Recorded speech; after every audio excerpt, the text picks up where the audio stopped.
А у вас бывало такое, что после переборки вилки на ходу что-то начинало звенеть? И ты уже всю голову сломал. Все ли ты прикрутил, все ли перебрал, все ли зажал. Перепроверяешь, все в порядке. А оно звенит. А дело иногда бывает вот в этих декоративных стаканах, которые надеваются на вилку в пространство между двух траверс. Мало того, что они добавляют геморроя в обслуживание, так как они закрывают болты нижней траверсы и приходится скидывать верхнюю, так еще и могут быть источником проблем со звоном.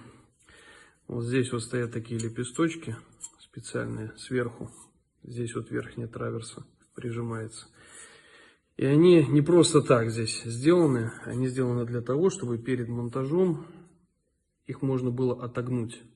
И когда вы надеваете декоративный стакан, сверху прижимается верхней траверсой. Верхняя траверса подгибает до нужного уровня вот эти лепесточки. И тогда стакан становится ровно и плотно и не дребезжит при езде.